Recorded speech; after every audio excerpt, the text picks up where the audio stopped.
You probably have the worries, if I can say that word, the worries that I have of the direction our country is going. But none of us got stopped on the way to church tonight and told we couldn't come. I'm going to mention just a couple things about the book table. Now, let me explain. I only have the book table for one reason. We are desperate.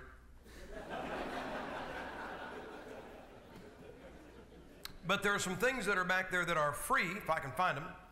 And I know Baptists like free, okay? Nothing you can eat, but at least it's free. That is our catalog. The book table is back right over here. That is the catalog, and this tells you just about everything we have. I got a couple of websites, and I think one website is on this. There is my personal website, samgipp.com, and then there is Daystar Publishing. That's my company. And this, we have a bunch of things, posters. Let me explain about the posters. You know, I'm from Massillon, Ohio. That's where pro football got its start. Very first pro football team was the Massillon Tigers. Our little town of 33,000 people, our high school stadium seats 26,000 people. And I like football. In fact, like I said, they had the first pro football team in history. They were undefeated for about 7 or 8 years until somebody started the second pro football team. Yeah, it's always somebody mess up a good thing, but here's the problem, guys. It used to be that the problem with pro athletes was they were, arrogant and conceited and vain, right? Now they're murderers and rapists and dope dealers.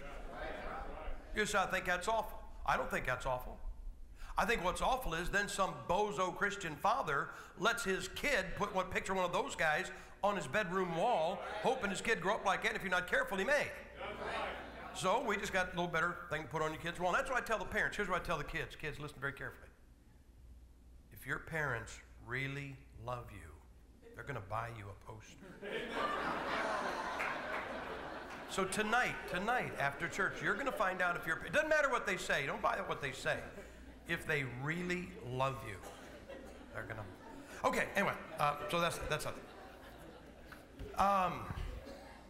That green sheet. Now these are also in here. If you don't have to take this. This is our bumper stickers. And our bumper stickers, these are based on. They call it defiance in 2 Samuel chapter 23, verse 9 and 10. The Bible says that David and Eleazar defied the Philistines.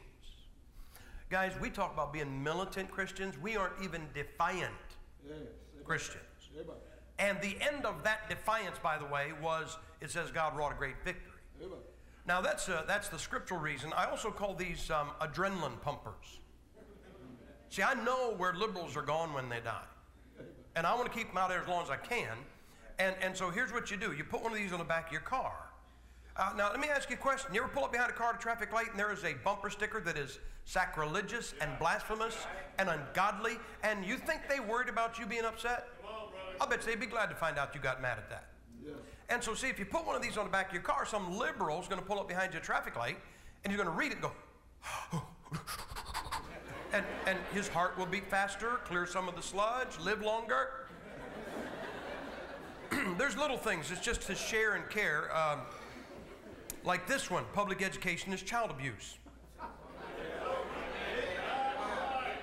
Trees are good for burning, animals are good for eating, environmentalists are good for nothing. If the earth is your mother, I walk on your mother. Spank your child and they may grow up to be a Democrat. Democrats are tyrants. We're going to find that out. Republicans are cowards. We already found that out, didn't we? Jesus Christ is our only hope. Then there's a series of them. Liberals were wrong. Liberals were wrong. Spanking makes good children. In fact, if you're a grandparent and the kids are out of the house, and this is only a grandparent, you don't want to do this for your parent. The kids are home. This will bring the police right to your door. But if you're a grandparent and already gone, I got one that says, I spanked my child and didn't get caught by a liberal tyrant. Liberals were wrong. Spanking makes good children. Liberals were wrong. Abortion is murder. Liberals were wrong. Guns stop crime. Liberals were wrong. Muslims can't be trusted. Liberals were wrong. America is a Christian nation. Liberals were wrong. Evolution hasn't been proven. Nazis murdered Jews. Communists murdered dissenters. Liberals murder babies. Muslims, illegals, and liberals, we are fighting them here. That's right. And then there's one, I kind of crack up. Liberals, it's like they walk out going, what can I be offended about today? And get this, there's two words in our pledge, one country under God, and those two words upset a liberal. Did you ever stop and think about this? They won't even say the pledge. Yeah. Right. They won't pledge their allegiance to this flag or this country. Right. What do they care is in there? That's right. They could say, I want a pepperoni pizza. Well, that might get them to say it. Anyway, so I got a bumper sticker here that says, America under God or underground. That's right. And if that's too much red meat for you, I've got some just by some of the quotes by some of the founding fathers. Thomas Jefferson, who I don't believe was even a saved man, but he had a lot more sense than Christians do today. Thomas Jefferson said, the Bible is the source of liberty. He also said this, the Bible makes the best people in the world. Say, what kind of people? The people that would, when there's a major earthquake, start flying supplies. I wonder if our planes are having trouble landing amidst all those planes that the Russians and the Chinese and Saudi Arabia are sending with supplies. I wonder if we're able to wedge one of our planes in. George Washington said, it is impossible to rightly govern the world without God and the Bible. William Penn said, those people who will not be governed by God will be ruled by tyrants. And then I don't know if you know where you're at, because you're Baptist, and I really don't know if you know where you're at. But anyway, but you're in your grandmother's church. If you still dress up to come to church, look at your pastor, didn't come in with his baseball hat on sideways on a skateboard, which would be something to see, I got to admit. I mean, I'd like him to do it just to see it.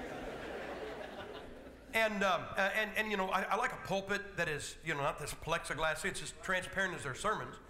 And you sing hymns out of the hymnal instead of those 7-Eleven songs. And so they say this is your grandmother's church. And I have a bumper sticker that says, you need your grandmother's church. I'm looking for something here. Hang on a second. I got something here. I want to ask you if you'll take one of these. Prayer card. I mean, just after you hear me tonight, you will know I need all the prayer I can get. But really, we seek prayer. We don't seek anything else. We seek prayer. But I am addicted to prayer, which means just it's a habit. I got to have it. And so if you'd consider taking a prayer card, I'm not asking you to promise you'll pray any other thing. I look at it this way, guys. If we can get onto a Baptist refrigerator, we got like 6 chances a day of getting prayed for. So those are back there. Now, some of you are going to ask me, and I will tell you, yes, I do. Somebody's going to say, well, don't you have a conviction against money changing in the church? Yeah, I really do. Fortunately, my wife has no convictions whatsoever. So she'll be taking all. She is good. Listen, we've been married almost 38 years, and I can testify she is good at taking money. All right, let me get this message.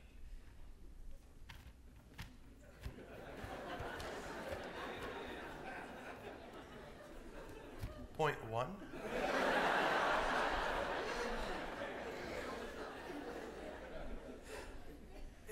Guys, I could preach this whole thing, or we could take a really large offering right now, and I cut this short. Because I'm a Baptist preacher, I cannot be bullied or intimidated, but I can be bought. All right, well, it is good to be saved. Now, look, guys, I'm gonna warn you now. I tend to preach long. It's just something I do. It wasn't something I tried. It's just something I do. But the game's going to be over by the time you get home anyway. Yeah. And you'd rather be in church. I'm always bothered by, we say this as a funny line, and I don't like it. You ever hear anybody say, I'd rather be in church than the best jail in town? Well, there's a lot of places I'd rather be than the best jail in town. Man, I'd rather see my mother-in-law than be... No, she'd probably be in the best jail in town. I like to say this, guys, I'd rather be in church than the best restaurant in town. Now, for a Baptist preacher to say that, I'd rather be in church than watching a football game. But I am going to confess, I did one day stay home and watch Super Bowl. I never went out my door, stayed there, just watched Super Bowl. No shame, no conviction, I just watched it. Of course, I was in Australia. Super Bowl Sunday is Super Bowl Monday there. I'm scheduled to be out of the country in 2 weeks. I won't tell you where. All right, I want you to turn to 2 places in the Bible. These will not be unfamiliar to you. Acts chapter 16, Romans chapter 10. Acts chapter 16, Romans chapter 10. We'll be in Acts chapter 16 first.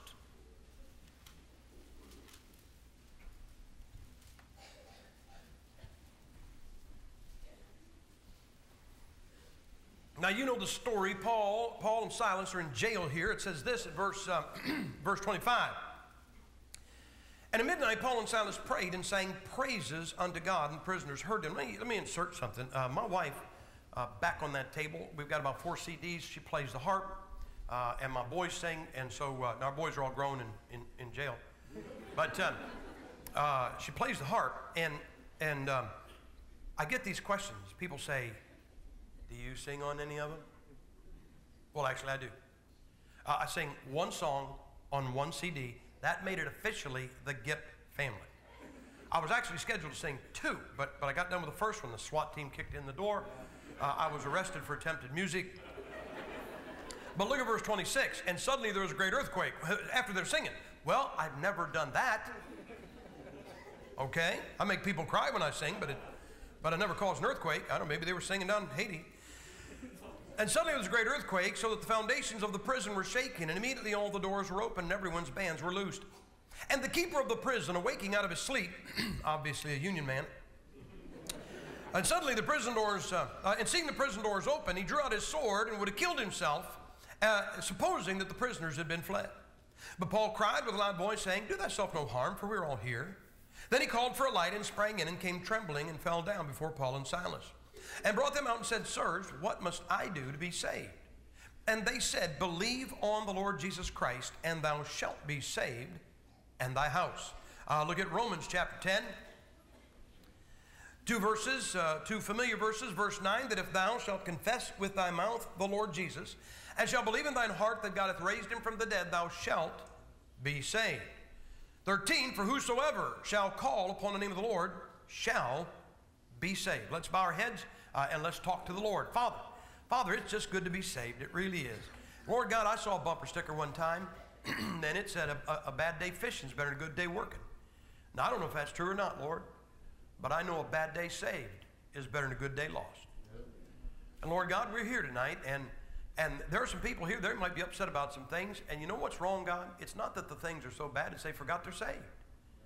They forgot, God, that we are, even as I speak, sitting there doing absolutely nothing, they are on their way to heaven, and will be closer to heaven when they walk out of this building tonight than when they walked in.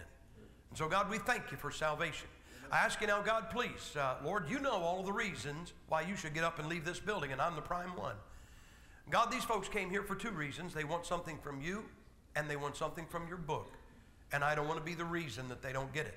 So please, God, by your grace and by your mercy, will you please get Sam Gipp out of your way and out of their way, and speak to the heart of each individual that is here and accomplish something, Father, to your glory. In Jesus Christ's name I pray. Amen. Well, guys, I have got good news. I got saved. I got saved. Now, when a preacher tells you that, you're usually afraid he's going to say, last week. But no, that's not it. June 14th of this year will be 40 years. I trusted Jesus Christ, my personal Savior, 40 years ago. I saw Ray and Nadine Rogers this morning. We've known them for 40 years since I got saved up here at the Canton Baptist Temple 40 years ago. And I got saved, all right? But let me tell you something. I got saved. You know what I did right after I got saved? I got saved. And then after that, you know what I did? I got saved. And after I did that, you know what I did? I got saved. Y'all look really scared. No, I'm not preaching new doctrine. I didn't lose my salvation. I didn't misplace my salvation. I didn't even think I lost my salvation. The only thing I can say is I guess I got saved from 4 different things. And I may be talking to somebody that you are saved. You've trusted Jesus Christ as your personal Savior, and you still may need to be saved or saved or saved. And that's what I'm going to talk to you about tonight. And I hope it'll be a blessing. First thing I got saved from, I got saved from hell. All right? I was on my way to hell, working hard to get there, which I didn't really have to. It's really an easy thing to do. But I was doing everything I could to get to hell as fast as I could, and I got saved. I got saved from the torment of hell. I got saved from the eternity of hell. I got saved from the damnation. I got saved from the horror. I got saved from hell. I'm glad I got saved. I really am. It just blesses my heart. Now let me explain something. I mentioned this morning that I was Roman Catholic before I got saved. And I'll tell you what, I was not a nice person. I wasn't near nice like I am now. But I wasn't a nice person at all. And I was one of those people that Christians would not witness to. They wouldn't give me a tract. There was no Bible in our home. I'd never seen a gospel tract. I'd never been inside anything but a Roman Catholic church. I'd never heard the gospel. I'd never seen the gospel. Nobody ever talked. It wasn't that there weren't Christians around me. I found out that the girl that sat next to me in algebra, she helped me pass algebra. She'd say, I can still remember her helping me pass algebra.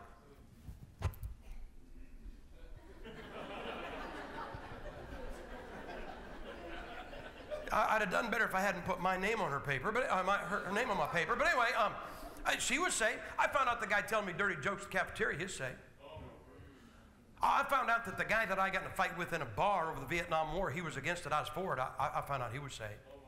I found out that my best friend, we stood side by side and fought in the streets of downtown Massillon. I found out that he was saved. I was just one of those people nobody would witness to. And I'm not sure, is either they were afraid I wouldn't get saved or they're afraid that I would. But nobody witnessed to me. And so I'm going to tell you who the first person was that witnessed to me. Me. Now, I didn't know that that's what I was doing. Here's what happened. I was in my bar one night, this 40 years ago, over that, about 42 years ago, this happened a couple of years before I got saved. And I'm sitting in this bar, and this thought came to me. Now, my friends were somewhere else. It was either a party or a fight somewhere. And so I'm here in this bar by myself. And I said to myself, Sam, one of these days you're going to die. Where are you going to go? I mean, is that how you being a witness? Yeah. Nobody showed me how to do that. I didn't take any classes on soul winning before I got saved. And so I said, Sam, you're going to die one of these days. Where are you going to go? And I said, well, what do you have to do to get to heaven? I think you got to keep the 10 Commandments. I'm not sure I know those. Okay, keep the golden rule. Now, guys, I don't know how to say this.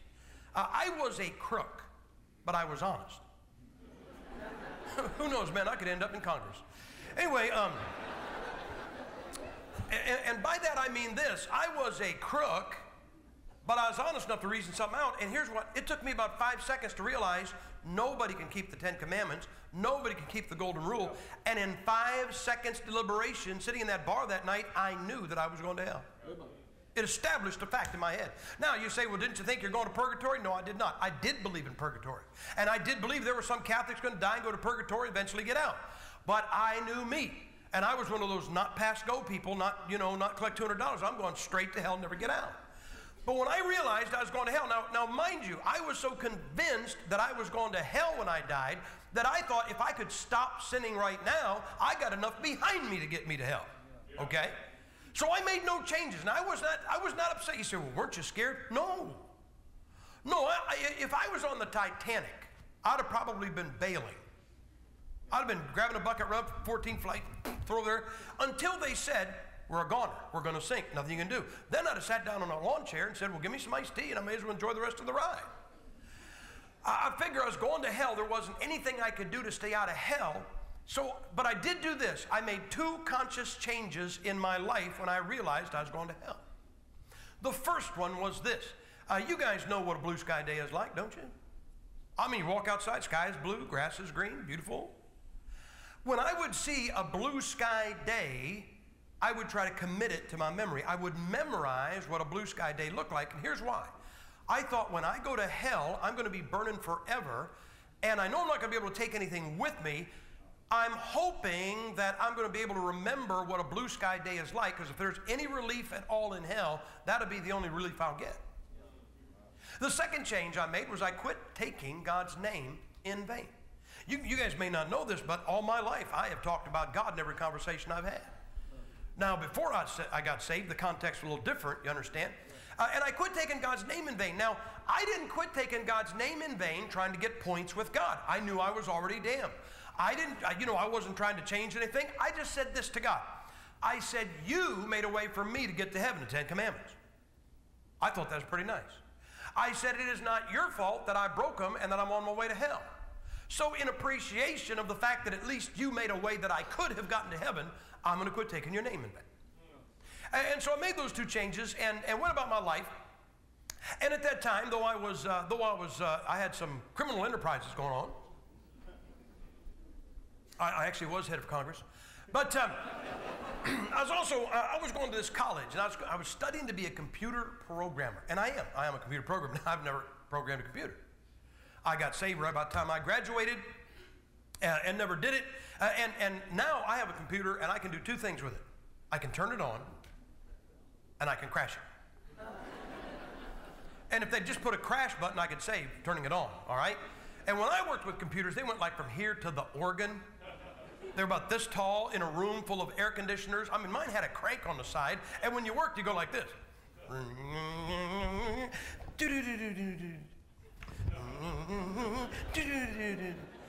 And so I'm getting ready to graduate from this college, and it was the college was in a city about 30, 40 miles away from where I lived. And I wanted to know exactly where this graduation was going to be. And I got to insert this. Prior to my graduation, I was invited to a church very much like this one. I mentioned it already. The Canton Baptist Temple. Canton Baptist Temple Church, about 5,000 people. And I went. Now you say, well, weren't you afraid? I was definitely afraid. I was definitely afraid, not of hell, because I already knew I was going there. See, I was a Catholic, and I believe this. You're either a Catholic or a holy roller. And so I thought, man, they're going to get it on, you know. Believe it or not, I wore old clothes when I first went. You'd have thought I was already saved and Baptist. And I wore old clothes, and somebody asked me, they said, how come you're wearing old clothes to church? And here's what I thought. I thought, I'm going to go to this church, or else they're going to, you know, somebody's going to grab a shirt, rip it off of me. And so I said, if they're going to tear your clothes off, you ought not to wear anything good. I sat, pews were about as long as these. I sat about 3 rows from the back so nobody could reach me from behind. I sat dead center so nobody could reach me from the aisles. I'm serious. And I kept an eye on the ushers. And they had this usher. He's about, you know, athletic guy. You know, he was not you know, a backfield player. He was the whole backfield. He's like 6 foot 100. And I looked at this guy and I thought, man, I can't whip him. I'm watching him and I say, I can't whip him. I keep an eye on him because if he comes down this, and he had a twin brother, and I thought, if these guys, I thought that's what they're going to do. At some point, they've got to come up here and grab me. And I thought, if these two guys cut me off, start down this row, I had a plan. I'm going to grab the poor sap, whoever it happened to be sitting in front of me that Sunday. I am going to spin him. I am going to deck him. And in the confusion, they're going to have the only pew jumping Catholic they ever saw. Well, that didn't happen. That didn't happen. You know what's funny? I'd go to that church. You know what those Baptists thought? They thought they was going to heaven when they died. You know what I thought? I thought they were too. They were just downright nice people. They were. You wouldn't think it's a Baptist church they were so nice. And but they were just nice folks. And here's the thing. I knew I was going to hell. I was glad they were going to heaven. You know, you ever talk to anybody and they'll say this, well, I don't think anybody can know they're going to heaven when they die. The answer to that is that's because you don't know. Amen. Because you don't know. You don't like the idea that I do, but I'm going. Amen. And so I just knew that they were going to heaven, I was going to hell. So I got invited to this church, and I'm going to go up to see where this graduation is for this computer programming college. And I took this Christian with me. And we found out where it was. Now we're coming back. This is Monday, right? I've just been to church. I've been going for about 3 months to this church. Never got saved, never got a conviction. I just been going. And on the way back home, this Christian, now look, you could tell me about hell all day long. There was no conviction to it because I already knew I was going. They didn't tell me about hell. They began to tell me about the tribulation. That got my attention. See, here's what I'm driving, I'm thinking, whoa, I knew I'm going to hell. But now I find out that hell is coming to me. I mean, they're telling me about you know, water turning to blood and hailstones the size of 50-pound blocks of ice and these things coming out of the earth with a tail like a scorpion and a face like Hillary. And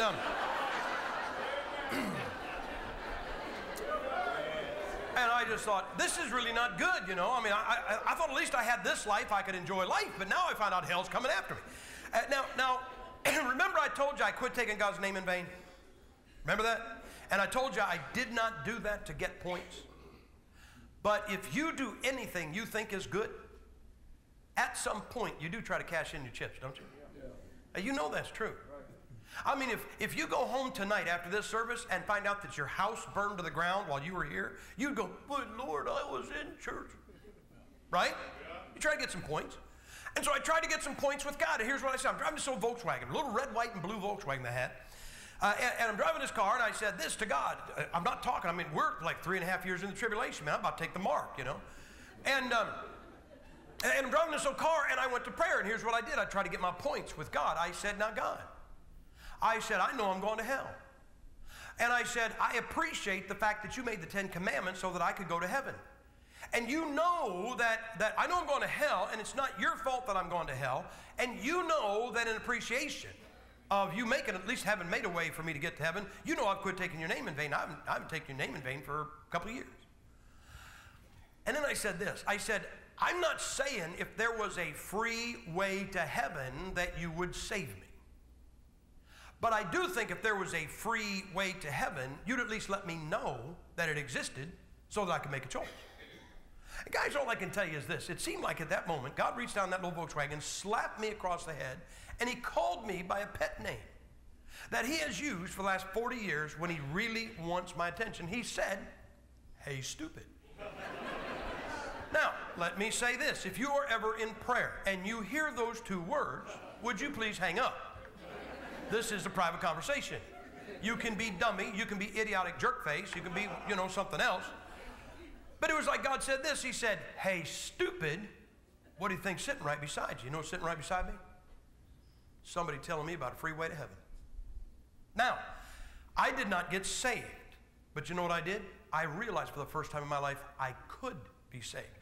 Guys, I did not know I could do this. If I had known that I could have pulled my car off the side of the road, bowed my head, and trusted Christ, I would have done it then and there. But I didn't know. I thought I had to be in church. So I made the decision right then and there. I'm going to get saved. You know what I did? As soon as I got home on that Monday, I called this youth director. And here's why. I figured, okay, I'm getting saved Sunday. I got to quit my drinking, my drugs, my various sundry other things, my democratic activities. But anyway, I said I got to get all this stopped, and this guy's going to tell me how to quit. So I'm going to go to talk to this guy this afternoon, Monday. I got Tuesday, Wednesday, Thursday, Friday, Saturday to quit, and I'm getting saved Sunday. He wasn't home. I called him Tuesday. He wasn't home. I called him Wednesday, Thursday, Friday, Saturday. He wasn't home. This was before cell phones. This was before voicemail. This is back in the days when if you wanted to hear it better, you know, you pulled the string tighter. So I go to church June 14th, 1970, and I can't get saved because I didn't get any of this stuff out of my life. And they had this missionary of the Philippines preaching. Bless his heart, man. He'd get up there, he preached, and he'd give the invitation. And you know something, guys? I've been going to that church for 3 months, and I never white-knuckled the pew. I never fought conviction because I never felt conviction till that morning. And that morning, for the first time in my life, I felt the convicting power of the Holy Spirit. The only way I can describe it is it felt like God had a thumb this long, this wide. He had it on top of my head and was going to push me right through the floor of that church. Now, I have to tell you, since I've been saved, I come to realize that this is entirely too small. But I didn't understand it. I didn't understand the conviction, and here's why I didn't understand it. I said this to God. I'm talking to God. I said, "God, you don't have to do this. You don't have, you know, I thought conviction worked like this. God tells you to do something, you say no, and he convicts you until you obey. And I'm already willing to get saved. So I didn't understand why I was under conviction. And I told the Lord, I said, I'm going to get saved next Sunday. Now, guys, I was not putting God off. I said, I'm going to get saved next Sunday. I said, I'm going to go up right after the service. I'm going to grab that youth director. We're going to sit down. He's going to tell me how to quit my drink and my drugs, blah, blah, blah, blah, blah, blah. Stop all this, and I'm getting saved next Sunday. And guys, all I can tell you is that God made it very plain to me that I was not going to be in church next Sunday to get saved. Oh, I don't know that I was going to be dead. Might have been dead. But you know, jail, car wreck, anything could have kept me out. And now I'm ticked. I'm ticked. I'm thinking, I can't get saved today because I couldn't, because I couldn't get all these things out of my life. And I said, now you're telling me I'm not going to be here next Sunday to get saved. I was so mad. I said this to God in prayer. I said, if I'm not going to be here next Sunday to get saved, I'm just going to go today just as I am. They ought to make a song out of that. And guys, I stepped out. I was sitting right over there. I stepped out. I came forward. I got down on my knees on my way to hell. I got off my knees on my way to heaven. You know what happened? I got saved. I trusted Jesus Christ, his death, his burial, and his resurrection for complete and whole payment for my sins. I got saved from hell. Then you know what I did? After I got saved, I got saved. No, I didn't get saved from hell, or had been saved from hell. I got saved from religion. Oh, there's a lot of people in this country who need to get saved from religion. You do understand. Now, look, I know there's some boneheads that don't have a brain in their head, and they brag about it. That's the amazing thing. They call themselves atheists. Oh, believe in God. I picked up this kid hitchhiking one time. And I got to tell you, I really, when you pick up a hitchhiker, I need to find a better way to open the witness than if you died right now. You know for a fact you go to heaven. I picked this hitchhiker up. I said that to him. I'm serious. He put one hand on the doorknob. And I kind of, what I should have done is I should have looked over and went, you'll be number 12. And I started witnessing this kid, and it was so funny, man. I tell him about God, and he says, I don't believe in God. Well, I bet that hurts God's feelings. I said, what? He said, I don't believe in God. I said, well, that's nothing. I believe the world's flat. He said, the world's not flat. I said, yes, it is. He said, the world is not flat. I said, the world is flat as a board. He said, the world's round. I said, it is not. It's flat. He said, they've been in outer space and turned around and took pictures of it. It's round. I said, I don't care about them pictures. I'm telling you, the world is flat. It's not round. It's flat. And he goes, well, you believing that the world is flat doesn't make it flat. And I said, yeah, and you not believing in God don't mean he doesn't exist. And so now I'm telling you, there are going to be more church members in hell than there will be atheists. Religion is going to damn more people than atheism ever did. I'm here to tell you tonight, there's a place in hell for Roman Catholics. There's a place in hell for Methodists. There's a place in hell for Jehovah's Witnesses and Mormons, rather large place in hell for Muslims. Hey guys, there's even a place in hell for Baptists. Now, it's probably over there all by itself, because even there they won't fellowship with anybody else. I mean, they may go to hell, but they'll keep their convictions. But I got saved from religion. Now, my church was an easy church to leave. I mean, I'd been in it 20 years, and everything I knew for sure was I was going to hell. That's not a very good recommendation for a church. You ever talk to anybody and have them say this? Well, I was born a Catholic, and I'll die Catholic. I will give you the answer. Now, I'm telling you, use this the next time they say it. This is what I tell them. When somebody said, I was born a Catholic and I will die Catholic, I'll say, no, you were not born a Catholic. You were born a baby. Oh, wait a second. Stop and try using your head. Most of you can't think unless you have a remote in your hand. So if it'll help you this week, bring the remote. Just kind of hold it. I will warn you, mute will not work. But anyway, but look, if you were born a Catholic, then why did they baptize you to be one 2 or 3 weeks later? I said you were not born a Catholic, you were born a baby, and you were made a Catholic against your will while you were still a baby. Kevin, how old is your baby? 4 weeks? 4 weeks, yeah. I was looking at his little girl, right? Yeah. And good thing he knew. Anyway, you ever talk to a baby? What do you say to a baby? Goo goo. Da da. Oh no. I mean, that's how you talk to a baby, correct? Could you imagine, after church, I say, Kevin, can I talk to you, baby? Sure. I'll say, so what do you think about health care? Awful about Haiti, isn't it? Are you concerned about global warming? Oh, there's a little global warming right there.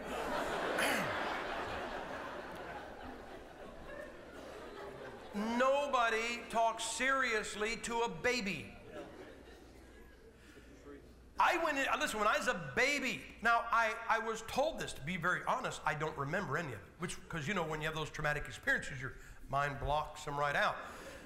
But I tell them, I said, you were born a baby, and I said, after you were a baby, or after you were born, I said, they took you in a Roman Catholic church, and a Roman Catholic priest said this to you, to a baby. Do you promise to be a loyal member of the Roman Catholic Church? Now, you have no idea what your reaction was, but I can think of one. Anyway, and you know something? Somebody answered on your behalf. Now, that's kind of a major commitment to not be aware that it's taken place. I'd be like some father saying to his 8-year-old son, hey, son, see that little 8-year-old girl over there? Yeah, Dad. That's your wife. You mean when I grow up, I'm going to marry her? No, you married her when you're 2 weeks old. I carried you into the church. Her dad carried her to the church. The preacher asked if you'd be her husband. I said yes for you. And the preacher asked her if she'd be your wife. And her dad said, yes, you guys have been married since you're 2 weeks old. Are we happy?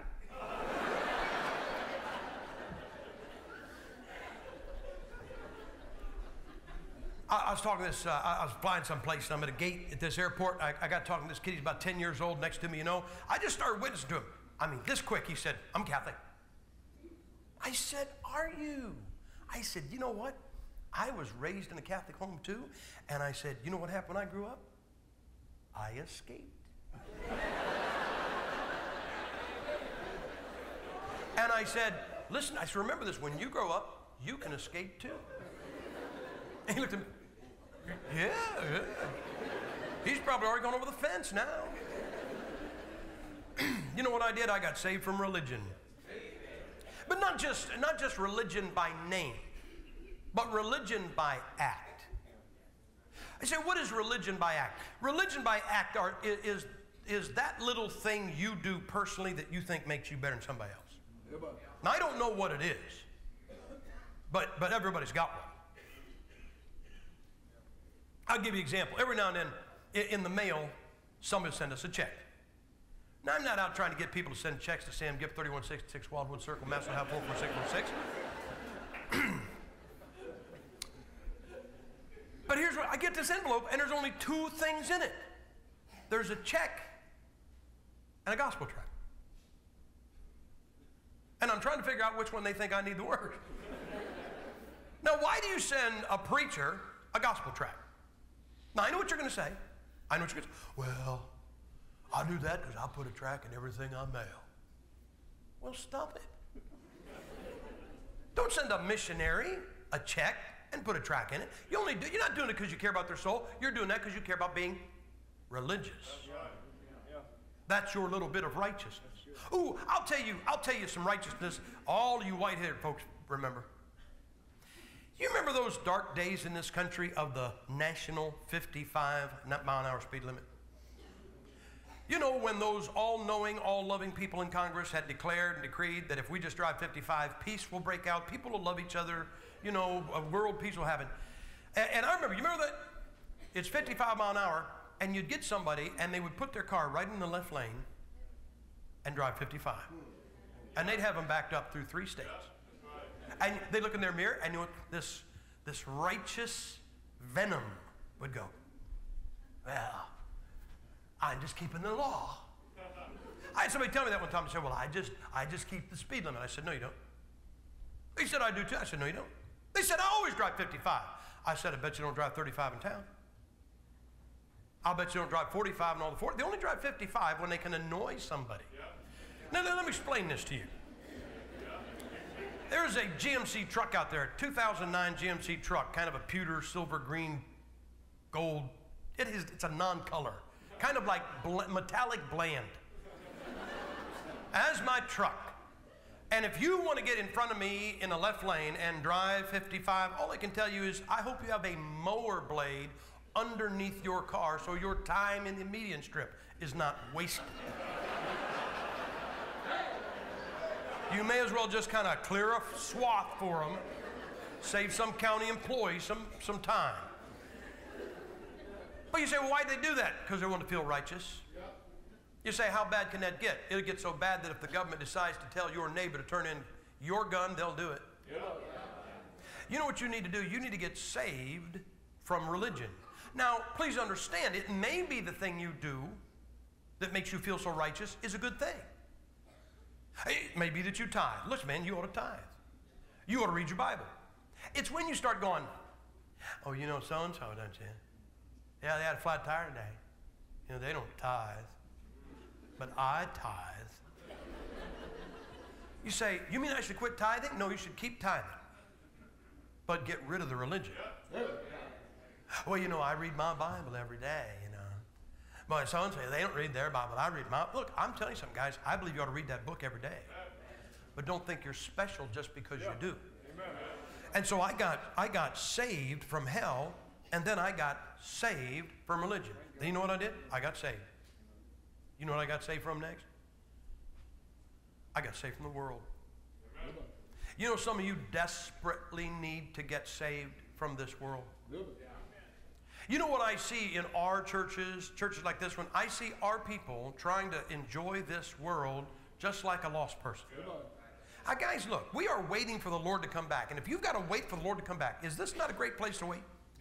I mean, air conditioning, central heat, Whoppers. And I'm not talking about them little chocolate malted milk balls. Those are pretty good too, though. But here's what I'm saying, guys.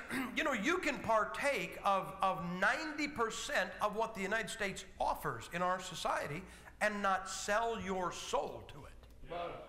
And when I say that, you guys don't go, wow, we can enjoy 90% of this. You know what you say? You want me to give up 10%? Forget it. Guys, you need to get saved from that world. You know, I used this analogy this morning.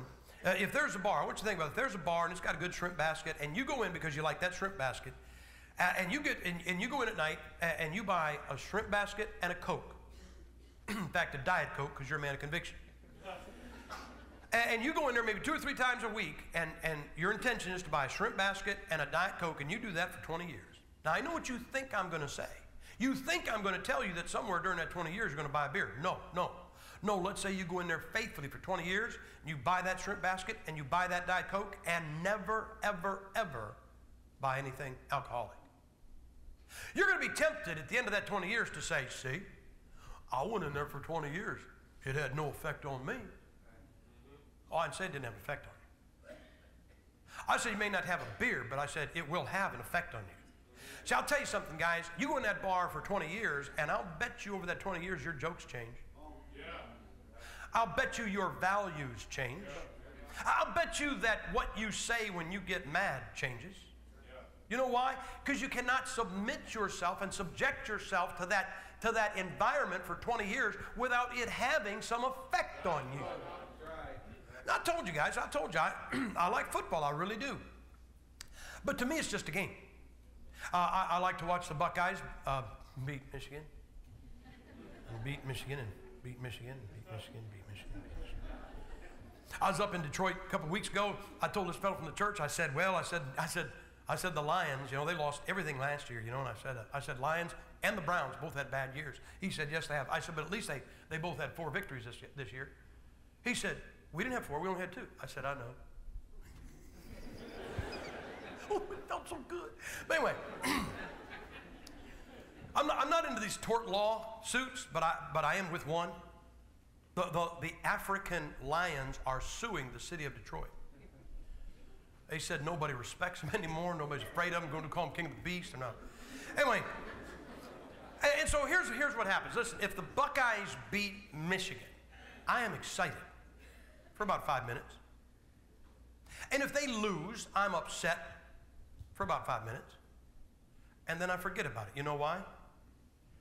Because it's just a stupid game.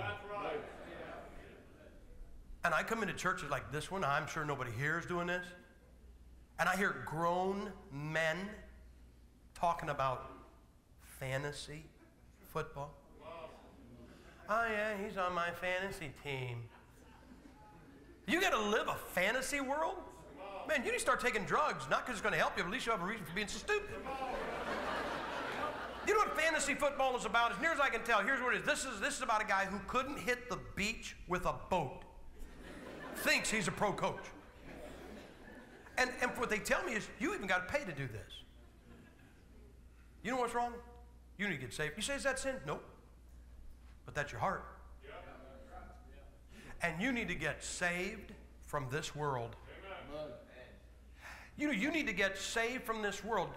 I'm telling you, in our churches, there is more interest in American Idol and 24 and Survivor than there is in the King James Bible. You can talk about believing the King James Bible all you want, but you'll spend more time watching those than you will reading that book. I had a young man come up to me. I had this meeting last year. He was there Sunday morning. It was a Sunday through Wednesday. He was there Sunday morning, Sunday night, Monday night, and Tuesday night. He came up to me Tuesday night, just before the service. And he said, he's kind of excited. And he said, man, it's just amazing that I'm here tonight. I said, really? He said, yeah, it's amazing. I said, why? He said, well, I only got saved 3 months ago. He said, since I got saved, I've only come Sunday morning. I've never been in this building in an evening. And he said, I came Sunday morning. He said, then I came Sunday night to hear you preach. I came Monday, and I'm here tonight. I said, well, that's pretty good. He said, no. It's amazing that I'm here tonight. I said, why is it amazing that you're here on Tuesday night? Here's his words. He said, I am addicted to Lost. Now, I've never seen this, but it's some kind of a program where this plane crashes on this deserted island that has more people on it that's in his church. I mean, as near as I can tell, there's like 5 million people in this place, and they probably got Burger Kings and everything else there, but it's a deserted island. He said, I am addicted to Lost. He said, I watch it every time it's on. I've got every single episode on DVD, and he said, it's on tonight at 7 o'clock. And he said, I came to church instead. And he said, my brother knows how much I love this program. He said, when I was walking out of church tonight to come to church, he said, you want me to record it for you? I said, no. Amen. Now, some of you don't understand that. You know what that was? That was a testimony of somebody who just got saved from the world. Amen. Now, I know what some of you said, yeah, how can anybody be excited about Lost when there's 24? What are you doing with the favorite? Can I ask you a question? Men, can I ask you men a question? Who addicted us to blood? So I'm not watching those vampire things. I'm not talking about those vampire things. Who taught us that we aren't entertained unless we see at least 2 murders per hour? Unless we watch them cut the dripping heart out of the corpse and talk about how the bullet went through it and show it beating as the bullet makes it stop. Who addicted us to that? And they talk about this being a butcher shop religion. Well, that's just a butcher shop. You know what you need to do? You need to get saved from this world. You really do. Don't sit there and say, well, you know, I only got a TV to watch the educational program. Yeah, you spend what, $7,000 for a 90-foot wide TV? You're hanging from the ceiling like that thing down at Dallas. You bought that for the educational programs, you need them because spend that much money on it, you got to be stupid. Now, I'm going to say this every opportunity I can. It probably won't help, but I'm going to say it. Think. Americans quit thinking the day after they got their TV sets. Now you don't think. You just watch some TV special and it forms your opinion for you. So here's a thought, okay? Think. Do you know what the goal of a terrorist organization is? It's not to kill people. They're not called murder organizations. That's what the ATF is for. They're called terrorist organizations. Isn't the goal of a terrorist organization to spread fear and terror? All right, now stop and think about this then. If the goal of a terrorist organization is to spread terror and fear, then the greatest, most successful terrorist organization in the world is the news media. Because they've instilled more fear in you than the thought of any Arab flying any plane into your building. Isn't that right? I mean, come on, man. Look, you are so secure that they made you worry about stuff. You were worried about, I know what you're worried about now, swine flu. What happened to swine flu? Whoa, I'll give you one. What happened to the bird flu? It flew. The flu has flown. I mean, you know, they finally got one that everybody got excited about, and I'm hearing about the swine flu, and I thought, well, isn't the bird flu still out there? Am I not supposed to be afraid of that? And am I not supposed to be afraid of killer bees? Wow, that's right, brother. And the West Nile virus? Yeah. And there's bugs in my water. And there's dust mites on my sheets. And do you know what the restaurants are like? Guys, you watch that stuff and watch that stuff and watch that stuff, and you claim you love this country, and I'll bet you badmouth everything this country does. Yeah. You badmouth the food, you badmouth the highway system, you badmouth the cars, you badmouth everything. You know why? Because you watch it and watch it and watch it and watch it, and you cannot subject yourself to that over and over and over without it having some effect on you. Right. We're road people. We are road people. We haven't had a house in 24 years. We go into those fast food places. You bird brains say, do you know what the nutritional value is? What do I care? That's right. If I wanted nutrition, I'd have eaten the wrapper. That's right. It just cracks me up. I'll walk into a fast food joint. There's this thing the size of that picture right there of the nutritional value. Are you kidding me? I wanted it because it was fast. It's not. I worry when I pull into fast food places is parking for drive-through only. There's a concept right there, buddy. We go out west. We spend a year and a half in the east and a year and a half in the west. And you know why? There's two reasons we really love the west. Jack in the Box and In-N-Out. Now, if you don't know what those are, go west, young man. Those are two burger places. They only have them out west, man. We pray for those franchise come east. I was out west. This is back when all of our boys were with us. and I'm watching the news, and it said this. Somebody bought a hamburger at Jack in the Box and got salmonella. Ooh. Now, you know what that's supposed to do, don't you? It's supposed to make you go, ooh, we better not go to Jack in the Box. Now, I got to tell you something, guys. I hate intimidation. I hate somebody trying to push me, lean on me, or try to scare me. I just don't react well. And I know what they're trying to do. They're trying to, like this TV is trying to scare me in not going to Jack in the Box. I said, you Gipp, get in the van. And we all five got in that van. We went down to Jack in the Box, and we all got a hamburger. Well, I got the chicken sandwich myself. I just felt like a chicken sandwich that particular day. You say, what happened? Well, them boys ain't with us. You know, if you dads found out that all your problems could be taken care of for the price of a burger, you'd drive tonight for Jack in the Box. But all I'm saying, come on, look at what you got. Look at what you were not afraid of until you saw a special on television. Isn't that true? I was in the church, and this guy was upset. You know what he's upset about? He said, do you know the last African elephant may die? Well, now, I got to admit, on my list of things to worry about, that wasn't even on the list. So I asked him the most important question I could. I said, how do you know it already hasn't? Well, come on. If you're worried about the last African elephant dying, how do you know it didn't? I said, what do you think is going to happen when it does? I said, like the lights will go, ooh. I said that one Sunday morning, honest. Sunday night while I'm preaching, the lights went, roo, roo. And about a half a dozen guys went, whoa, last African elephant died. I said, somebody was listening. I said, yeah. I said, I can just see you'll be sitting in church, and all of a sudden you go, oh, what was that? I'll bet the last African elephant died. You'll leave church tonight, you get a brand new car, you'll put the key in it, you'll turn the key, and you go, what? It's a new bet. I'll bet the last African elephant. I said, why is this last African elephant going to die? I'm interested. He said, poachers. Now, I don't know how you poach an elephant. I mean, I know how you poach an egg. This has got to be an interesting thing. Anyway, I said, poachers? He said, yeah. He said, they're shooting them and they're taking the tusks. Now I am upset. I got to admit, I am upset. You have any idea the size of a ribeye steak on an African elephant? And this fool wants the teeth? I want a hind quarter, okay? Let them kill it, man. Let them have the trunk. I don't care. I would like brisket off an African elephant. It'd go from here to the wall. Would it be good eating? But here's what I'm telling you guys. What are you afraid of? Come on, what are you worried about? What are you upset about? You're upset about what your television demanded that you be upset about. Right. And I'm prone to it. I was watching CNN, that great terrorist organization. Yeah, that's right.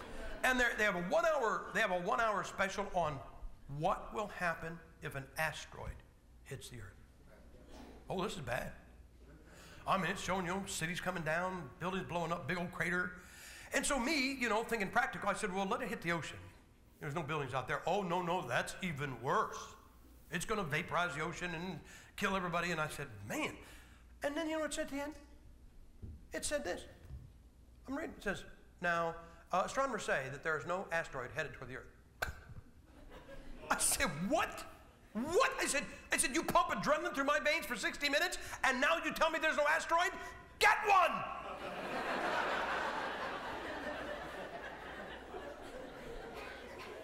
They did.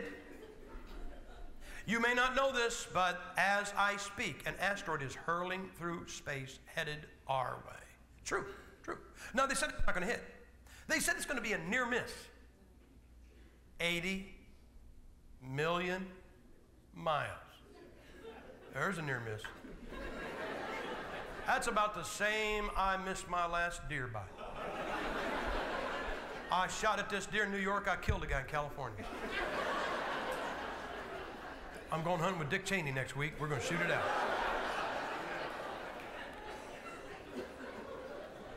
Now, the reason I told you about that asteroid is I'm trying to help you. I'm trying to help you because someday you're going to walk out in the morning and you're going to notice the paint blistered on top of your car. And I want you to know what happened. The asteroid went through just last night. I would love to be talking to one of those guys and go, whoa, did you see that? That must have been 80 million miles. I saw this special. It was a special about all these children. Now look, guys, I'm not happy about little children disappearing. I'm not happy about somebody's child disappearing, playing in the yard. And they talk about all these children disappearing, but I know that when they're emphasizing something, they're trying to get me to do something. Can I give you how this works? They'll show you something for an hour, they'll get you all worked up, and then in the last 5 minutes, they'll say, now if we just, if people just didn't have guns, this wouldn't happen. And you go, yeah, we need to get rid of our guns. And they give you the thought. And so I'm watching this thing, and I only watch it for one reason. I want to see what the 5-minute pitch is. It came right down to the very end of this program, no pitch, and it ended. I was stunned. I told my wife, I said, I'm only watching this to see what they say. And they never said anything. But when the program was over, they had one more advertisement, one more sponsor. And the last commercial showed this little dog running into the woods, and a voice said, have you lost your pet? If you just put a little chip under the skin of your pet, then you'll always be able to find it. Guys, you think, some of you probably saw that, and I'll bet that moment this thought went through your mind. Well, if we just had that chip, we wouldn't have to worry about anybody stealing our children. They make you think. They make you afraid. Now, I'm going to tell you men, macho, head of home, I'm going to tell you what you need to do. You won't do it. You will not do it. But the next time you're watching television with your family, and it does something to try to make you afraid, or your children afraid, or makes your wife afraid, here's what you need to do. Walk up to your TV and say this. You are not my friend. That's right, it's not there anymore, is it? Now it's 8 feet wide and it's on the wall. Anyway, say this to your TV. You are not my friend. You are not my family's friend. And I'm not going to let you scare me anymore. I'm not going to believe you anymore. No, I know what you all thought. You said, preacher, you can't talk to a TV set. You've all done it. You guys never talked to a TV set during a basketball game or a football game? You never talked to a TV set during a football game? He was inbound. That was complete pass, you fool. I can see it from here. You never, wait a minute, lady. I know what you just said. Yeah, I'm with my husband. I know you'd never talk to a TV set during a football game. No. It's watching the Hallmark station. Don't go in there. He's going to kill you.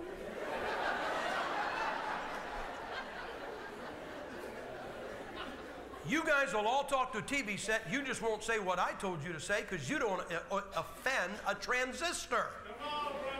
You know what you need to do? You need to get saved.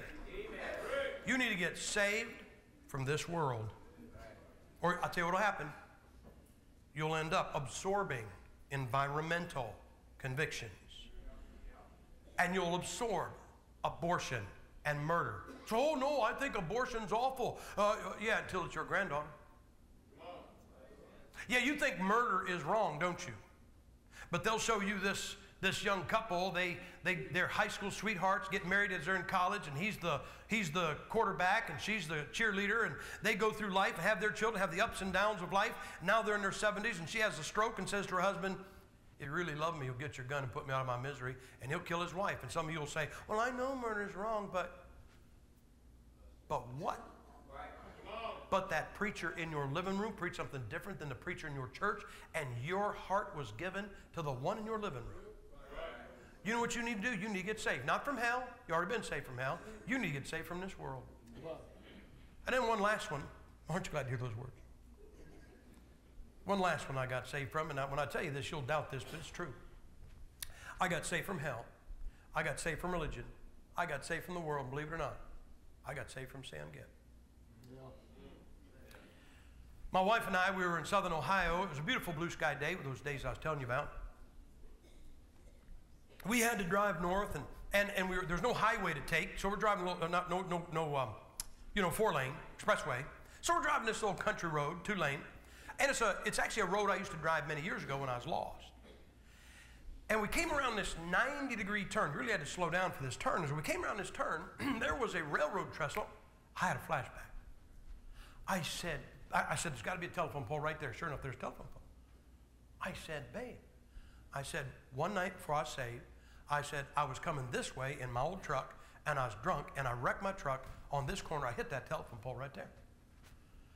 And then we kept on driving. And we came around another sharp left turn, and on the other side of it was a ditch. Now, I'm not talking about ditch. I'm talking about ditch. The difference between a ditch is, ditch you put a tire in. A ditch you put the whole car in. 57 Chevy, to be exact. I was 17 years old. Me and my best friend, we was drunk. 3 o'clock in the morning, come around that turn too fast, piled that 57 Chevy right into that ditch. The only two straight things on that Chevy were the roof and the trunk. We kept on driving. We came around a sweeping right turn, one of those kind you really tempt to take fast. I said, Kath, I was with a buddy of mine one night. We were both drunk. He was driving his 62 Chevy, and we took this turn too fast. We spun out, and we drove head on into that embankment and then spun on down the road. You know how those warm memories just come flooding back? We was just about home. We went past this old meatpacking plant, and I said, Kathy, when I was 16 years old, I got caught trying to steal a 1963 Corvette Stingray out of that parking lot by the owner. Guys, I wasn't even saved. I had him speaking in tongues. You say, why are you telling us that? Because that's what Sam Gipp was doing to me. Sam Gipp was destroying my health and destroying my life and destroying everything about me. He was destroying my mind. I got saved from Sam Gipp. I'll tell you this and I'll be done. I've had a lot of cars, but I had one car that was very, very memorable. I had a 59 Ford. Now, if you remember, guys, 59 Fords, if you remember 1959, the 59 Chevy was ugly and the 59 Ford was ugly. But over the years, the 59 Chevy has kind of garnered a charm to it. 59 Ford, still ugly. It's ugly from the front, ugly from the back, ugly from the sides, ugly from the top, and I bet if you look underneath, it's ugly. Now, you young people don't know what a 59 Ford looks like. Look up ugly in the dictionary, and right next to that picture of Hillary, you're going to see a 59 Ford.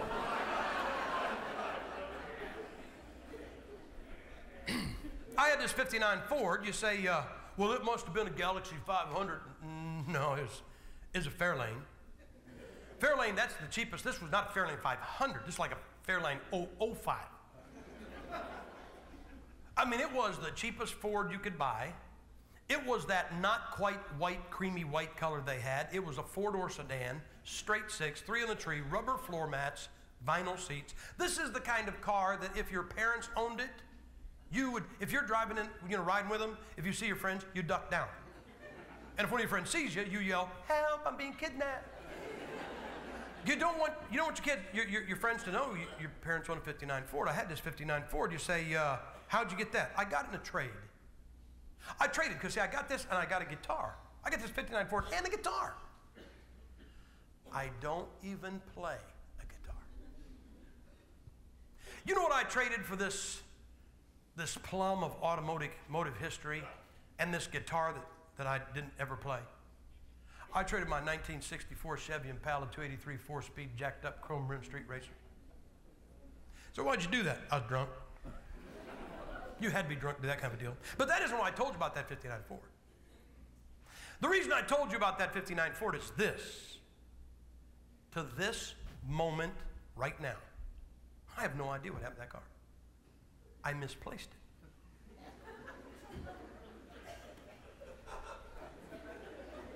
I don't know where that car is.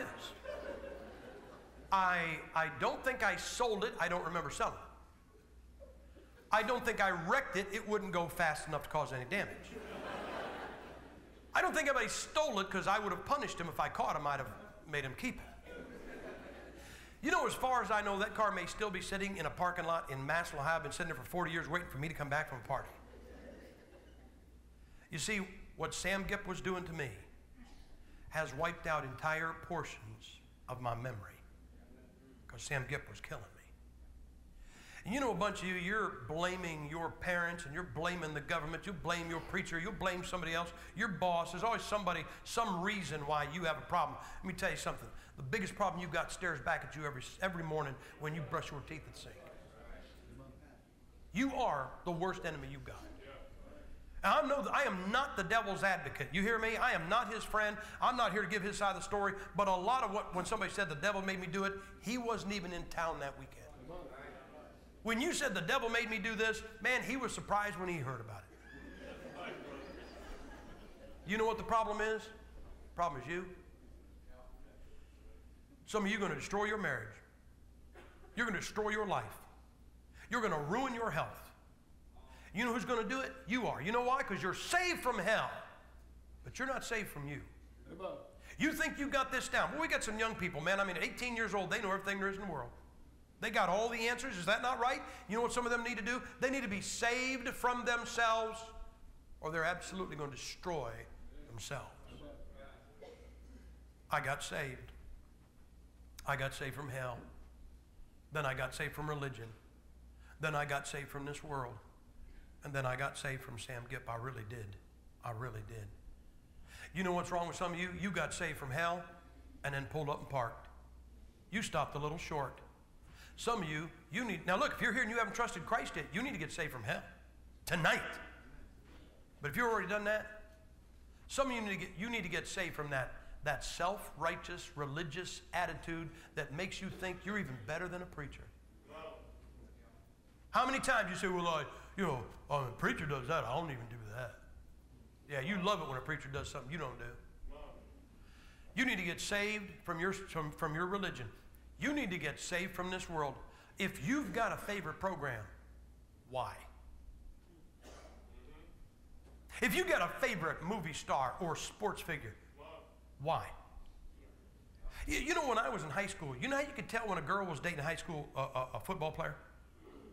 She wore his jersey with his name and his number on it. I was in a restaurant not long ago. There's 4 grown men going steady with Brett Favre.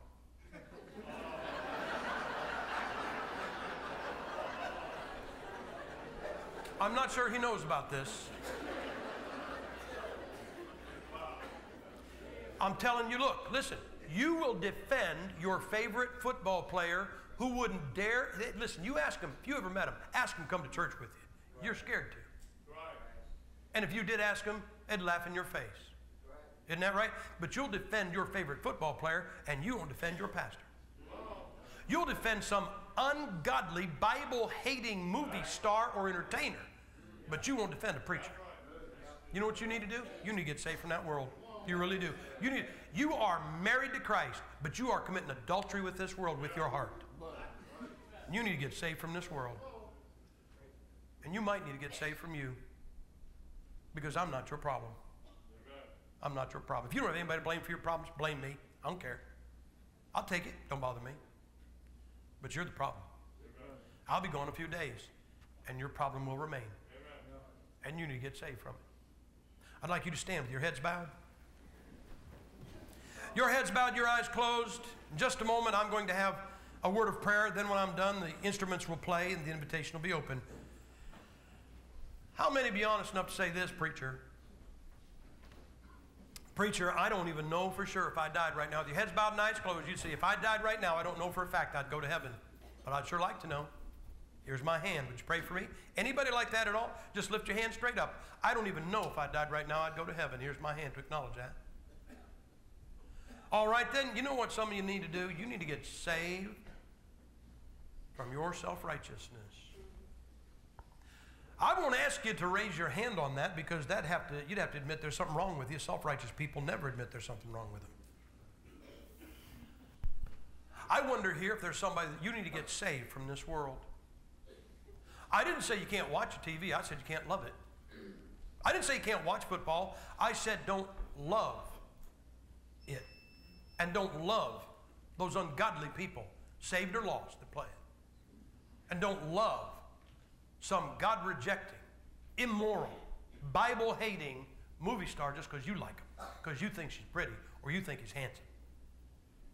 You need to get saved from this world. You know what some of you ought to do? You ought to come forward tonight and apologize to your husband. You ought to apologize to Jesus Christ and say, I am sorry that I am married to you, but my heart is in this world. I need to get saved from this world tonight. I need to remember this world is not my friend. Maybe tonight you need to get saved from you. You remember how tough it was to step out to get saved? But it's a good thing once you did it, wasn't it? Maybe that's